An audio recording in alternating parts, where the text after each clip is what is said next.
You know, I was born a person that is naturally aware, naturally observant, naturally sensitive to energy.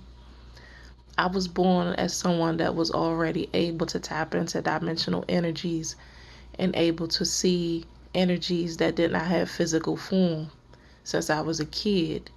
So naturally, I've always been very sensitive and aware and observant. And one of the things about being so aware or so sensitive or so present to the energy of others or the energies around you is you're able to truly see people and tap into who they really are, um, and what type of energy they are really representing. Most human beings think that they are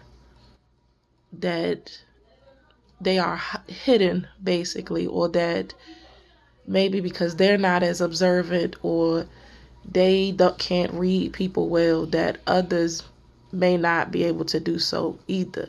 Most human beings think that their intentions and their motives and their patterns and their behaviors are not being seen by the eyes of others, and human nature, it makes us feel a particular type of way when people can see through us, right? And so my experience growing up, whether that was with family members or friends or anyone, because this was something I could not control, being able to just truly see everything, like every detail about a person, every little mechanism, every little quirk, you know, things of that nature. Because I was going through that, as a kid and growing up, I had built this type of personality of trying to make other people feel comfortable, not wanting, not encompassing showing that side of myself too well, even though I was kind of like the weird child and things of that nature growing up. But, and that was inevitable, but just trying to make people feel comfortable. I was like so much of a people pleaser. And when you're able to see everything about a person because you know the nature, you understand the nature of human beings, it's like, and you understand what that looks like prying into other people. And it's not that you try to pry into them, it's just a natural capability.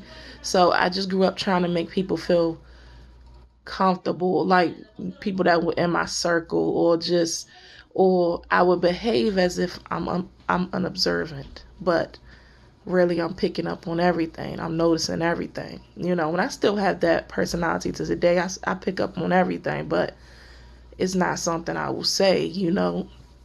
And I'm not judging, but most people think that because you can see these vulnerabilities and things that they haven't come to terms with themselves or things that they think are hidden, most people feel judged. Vulnerability makes people feel, having their vulnerabilities exposed makes people feel judged, and they feel naturally this defense mechanism kicks in, and then ego comes about.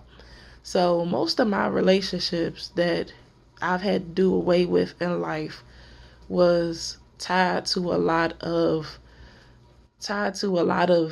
to many people having this particular ego, because being able to see these things within a person, and once they realize that you kind of got them made, like I said, that defense mechanism kicks in, and then the ego wants to, try to fight to defend itself. So then they start to create some type of resentment for you, or they start to treat you a certain type of way, or they gaslight you. People love to gaslight when they are exposed, when they are being exposed, and their patterns and their behaviors and these things that they want to hide from the world are being exposed.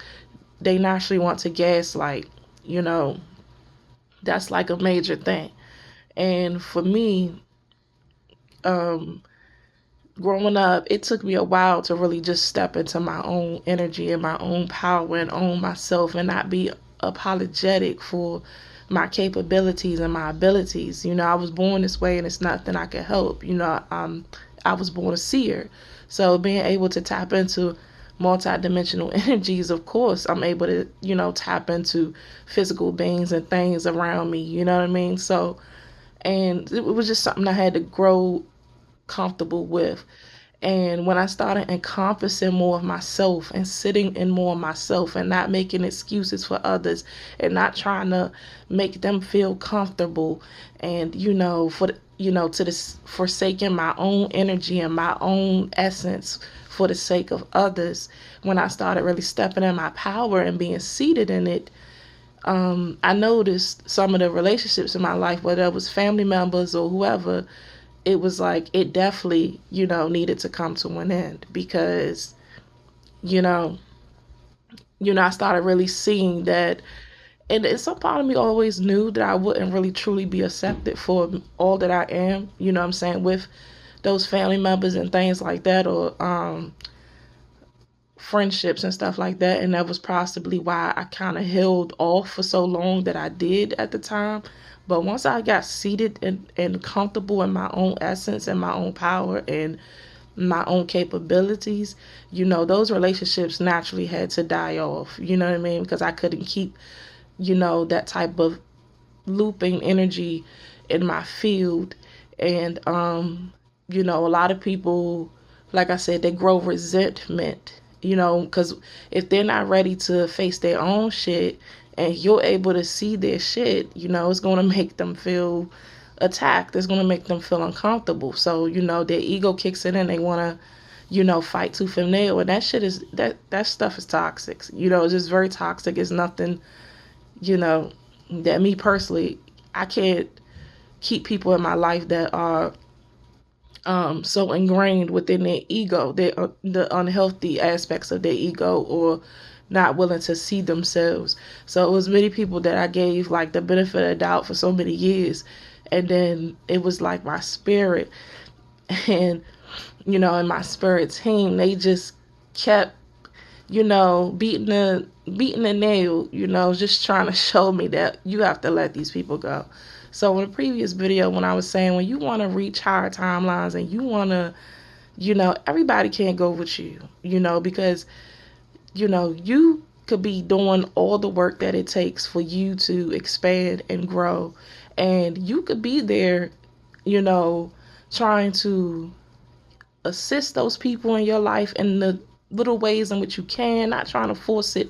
But if you keep expanding and you're growing and you're vibrating out of these dense energies and toxic ego and all of these things that don't serve us, you really do have to put yourself first and be willing to cut ties with, you know, everything, And for me, it was like, it was a no-brainer, but it did take a lot of cycles for me to be like, to finally release particular energies out of my life. I won't say it took a lot of cycles, but it took necessary cycles because I was still, like I said, in this, people pleasing energy when it came to people in my circle that, I grew up with, and I had to see those patterns within myself and be willing to release those patterns myself. So that was just something that I underwent. And so, that's that. Like, so that's like a thing. That's like a major thing that's going on, where it's like people will gaslight you like crazy because they are exposed, because you're able to see them. And so for me, it's like I don't really allow people in my life that are not really that don't want to really like better themselves energetically, or don't want to like truly see themselves. Like, that was something that I had to like that is like a boundary for me, like not allowing people in my energy field that are not doing the work or willing to do the work. You know what I mean? Like, everybody has a right to be where they want to be or stay where they want to stay. You know what I mean? That being said, but it's like, just don't come over here with that. Like, like my energy field is good. You know what I mean? I feel like that's how we should be carrying it.